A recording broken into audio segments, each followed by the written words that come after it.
Welcome to the Endless Honeymoon Podcast. I'm Moshe. And I'm Natasha. And you're stoked? Well, no, my daughter just learned she can get out of her room. So now she's just upstairs walking around while we do a podcast. First of all, our daughter. We do a podcast together and we birthed a child together. And not everybody knows this. I gestated our child for one of the months. There was a kind of an accident, medical accident where we were on the road doing stand-up.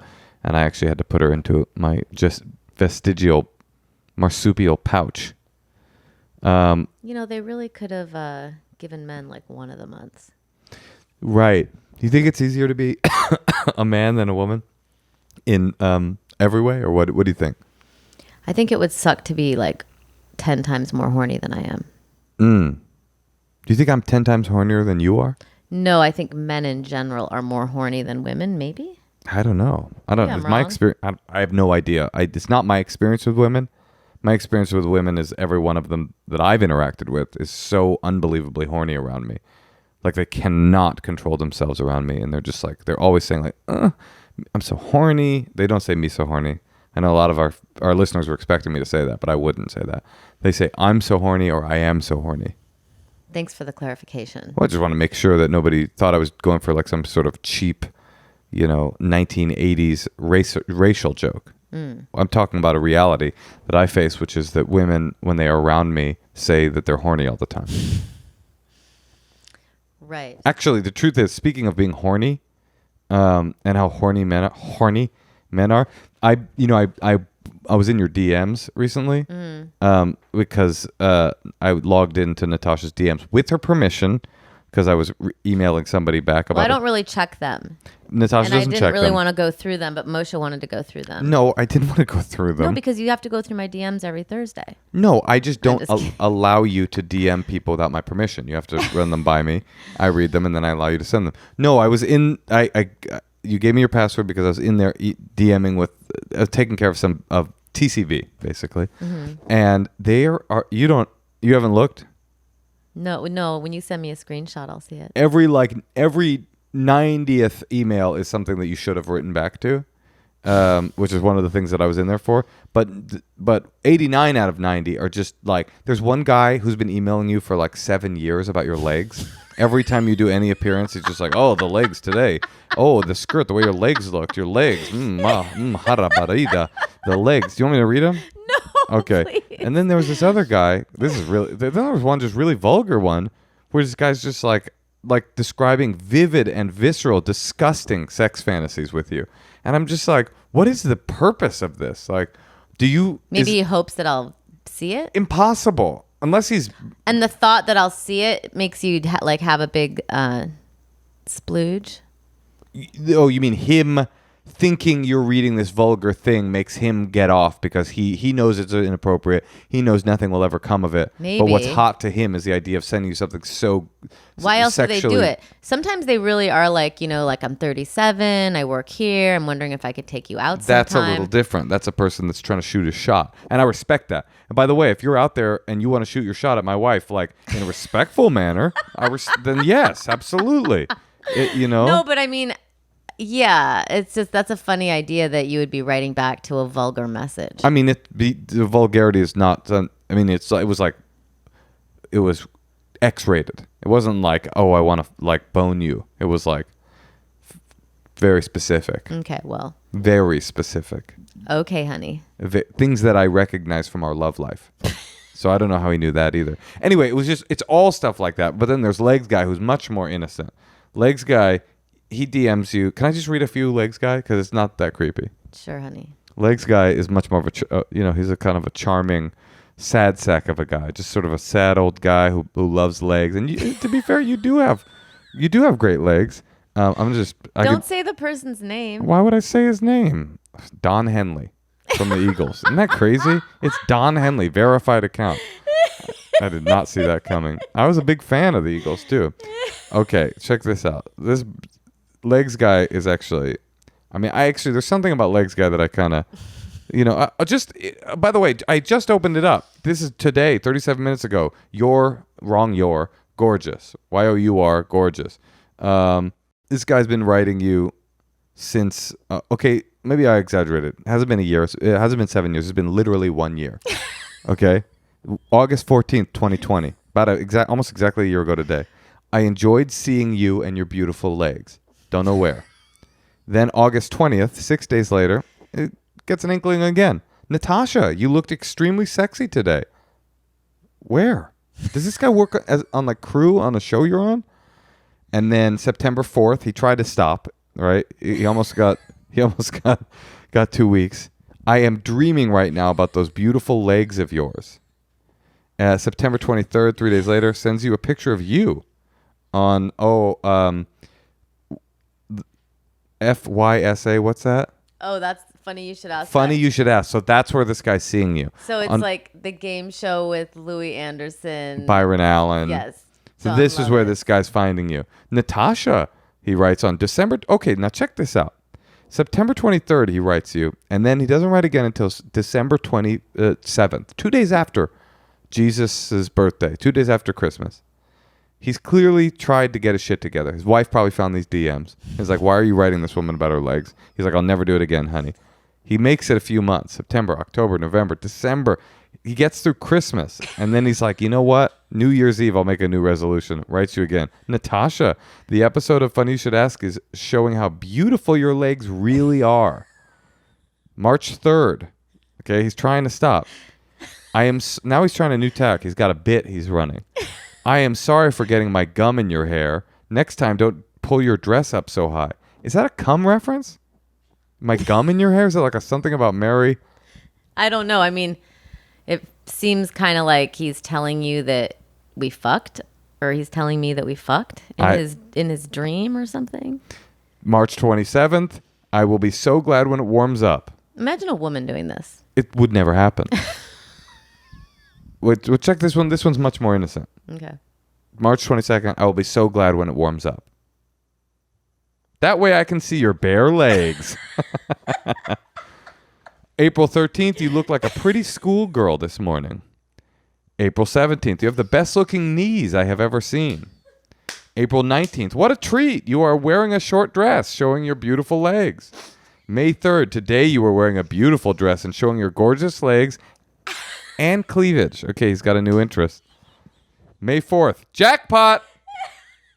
When John calls on Sherry, so I guess this is John Lovitz and Sherry Shepherd. I can see up your dress over her left shoulder to the promised land. He's a religious man. We should have Sherry on, and we should have read these for her, because I bet she gets some too. Natasha, baby, your legs were especially inviting today. Okay, can you please stop, Moshe? Between your legs, sexy legs and dimples, my heart is making my body throb.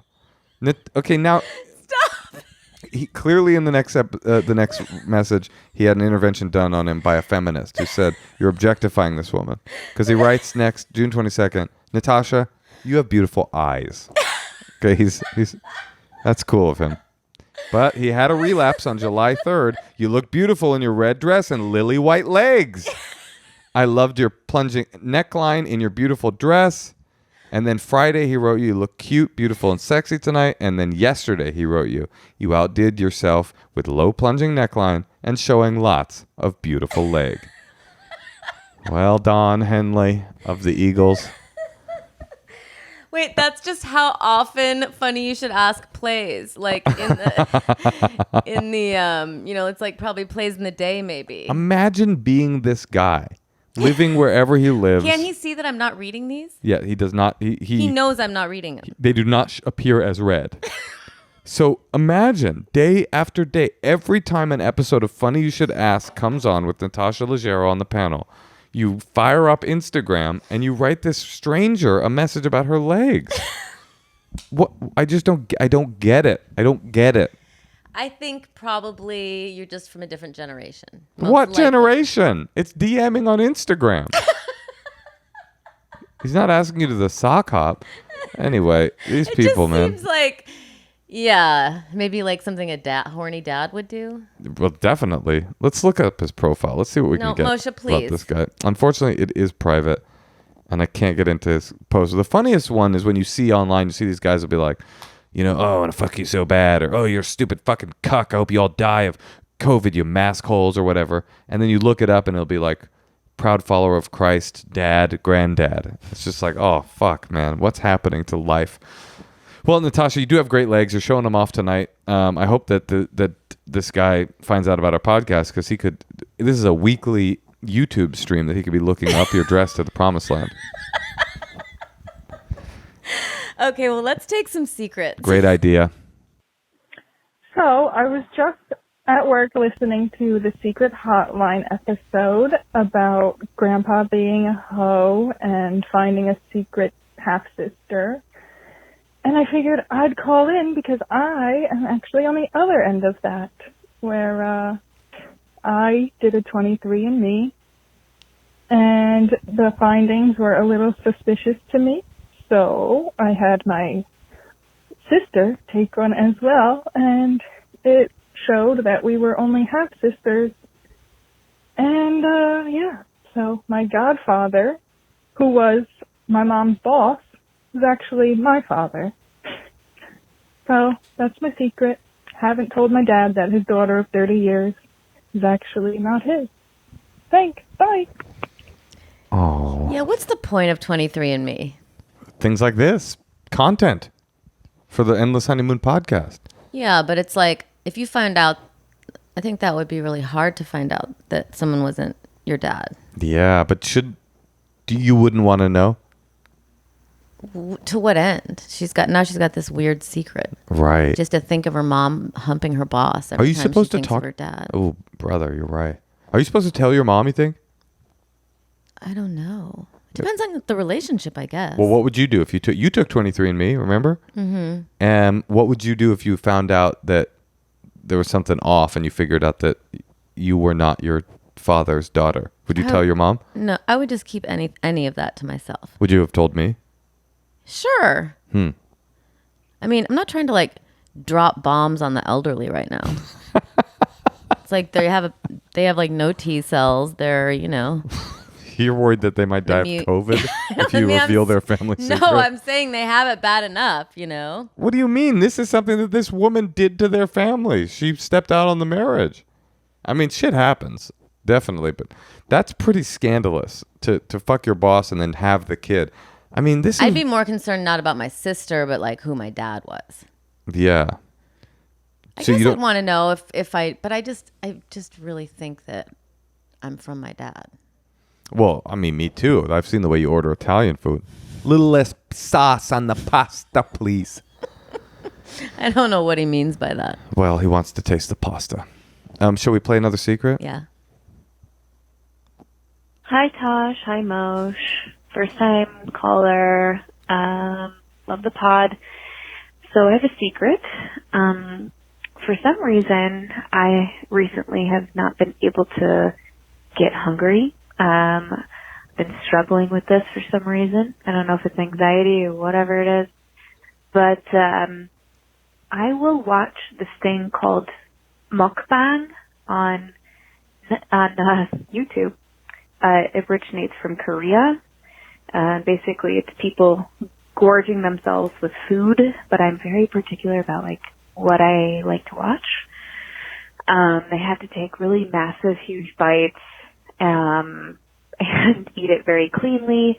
And the setup of the food has to like be 2/3, like really, I don't know. It's like a very particular thing. Like I can't just watch anybody eating.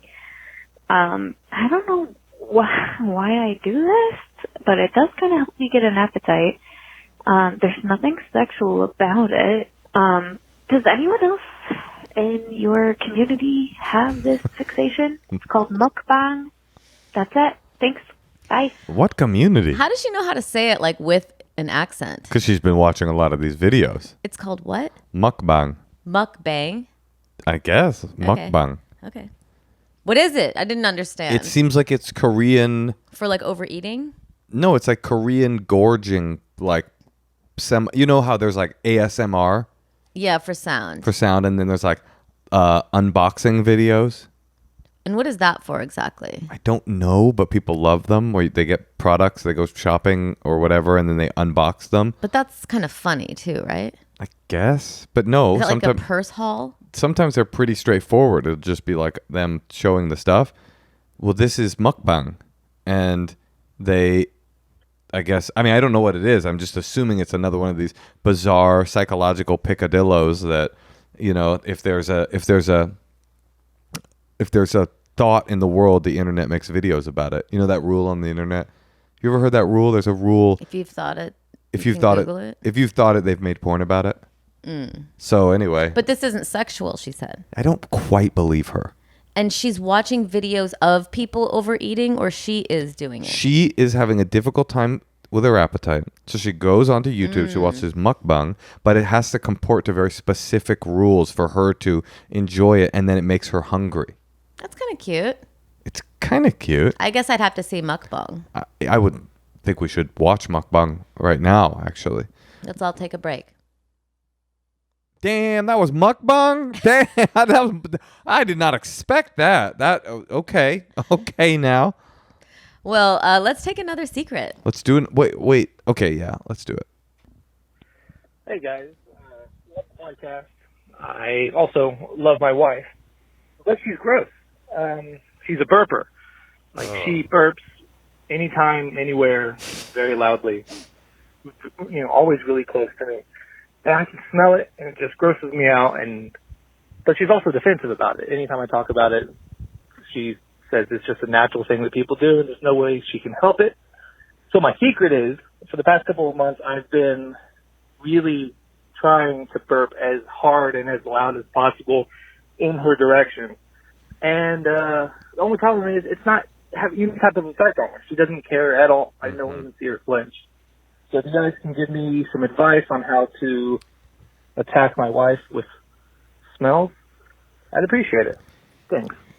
No. He's going about it all wrong. What do you think he should do? I mean, he should tell her, listen, I know that we maybe were raised differently, but I would love it if you could like tone it down just a little bit. And it makes me more attracted to you. Can't say that? I mean, I recognize. I would say that to you. The tonality of what you're saying is things that I have heard you say to me in a very similar fashion. But I don't know.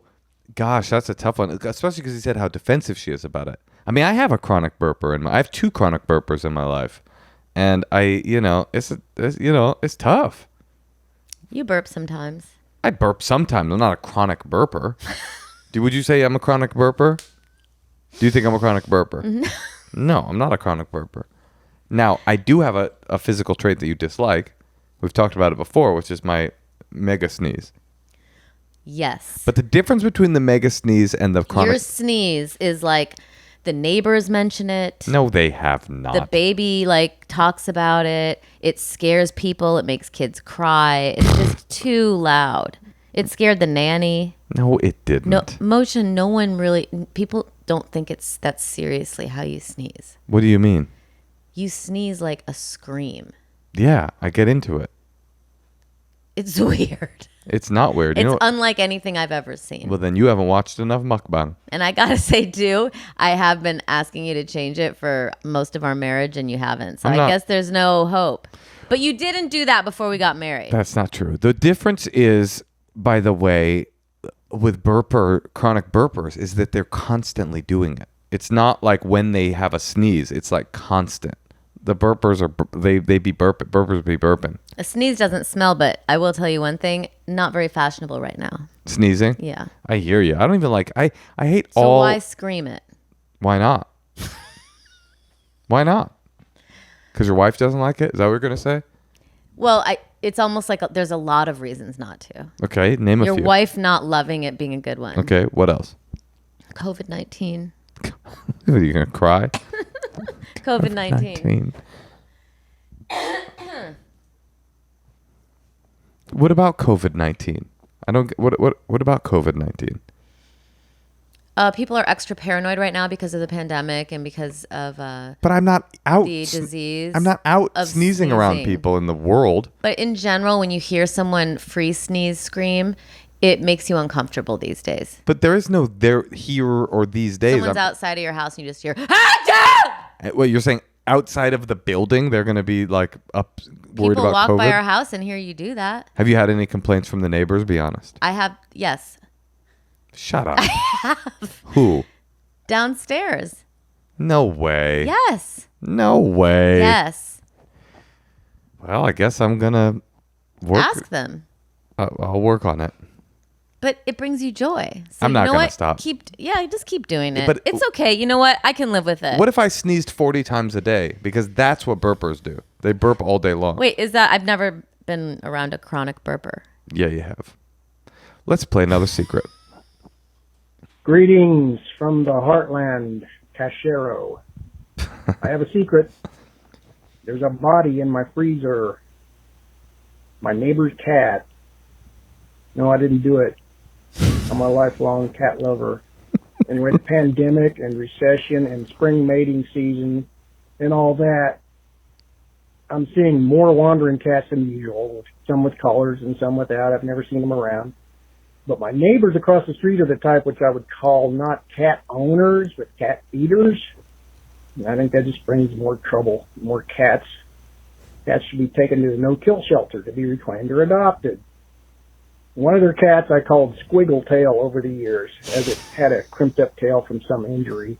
I got used to seeing it across the street, sometimes in my yard, and alarmingly, sometimes sunning in the middle of the street. I'd see this cat in the street and shoo it out, but I knew it'd get run over someday, and it did. I didn't know until I saw its body sticking out of my shed entrance. I suspected one of the other feral cats dragged it up there to eat it. But with Natasha's sensitivities in mind, I won't describe it further. But I had to decide, get involved with the cat's feeder folks and take it to them or just handle it myself. I bagged it and put it in the freezer to bury it and decided not to get involved any further than that. If they cared, they would have taken better care of it. Spay and neuter your pets. Thanks for the dump. But that played like a Coen Brothers script. I mean, that just was great. Squiggly tail. Squiggly tail, got a crimped up tail. All of it. Sunning himself in the center of the street. Yeah, just every part of it. And then there was a message at the end. I didn't anticipate that it would be a polemic. But in the end, it was a lesson for all of us. Spray and neuter your pets. But I didn't understand one detail of that amazing story. Why it's in his freezer? Yeah, he's like, so I'll put it in the freezer to bury it. Well, why haven't you buried it? They don't want to go to the pet cemetery yet? The pet cemetery? You think that's where he's going to bury it? I got a feeling it's going to. Well, that guy's probably going to bury it in a field somewhere. That's my guess. Where did we bury our pets when we were little? I don't remember. I feel like we maybe drove them to the dumpster. I think it was a cremation situation. Really? I think so. What does happen to dead pets? I don't know. Our kid told me that Cutie's going to die in 4 days. Oh, Cutie's nose is falling apart. Moshe thinks that we can get her a new nose. Well, I just think there should be rhinoplasty. Rhinoplasty for elderly Chihuahuas. She deserves it. We were watching a great show the other night called the Chair on Netflix. Really good, with Sandra Oh. And there was a scene where Bob Balaban's wife gives him sanitary diapers for the night. And I turned to you and I said, would you do that for me when I got old? Would you buy me sanitary diapers and encourage me to wear them? And didn't I just go, ha, ha, ha, ha, ha. You said I'll be in New York at that point and we'll no longer be together. Natasha, I don't believe it. And I'll tell you why. Because we've got a good thing going here. If you want to be a part of this good thing, give us a call. Leave a secret. Call us at 213-222-8608. And if you'd like to be on the podcast and get advice from us and our celebritant friends, email us, endlesshoneymoonpod@gmail.com. Or follow us on Instagram, Endless Honeymoon Pod on Instagram. We're at apple.co/, Endless Honeymoon. Yes, Natasha? Subscribe to our YouTube. youtube.com/Endless Honeymoon. You've been a great partner in this episode, Natasha. It's been wonderful having you. Thank you for joining us. You too. Thank you. Oh, and I love you. Oh, I love you too.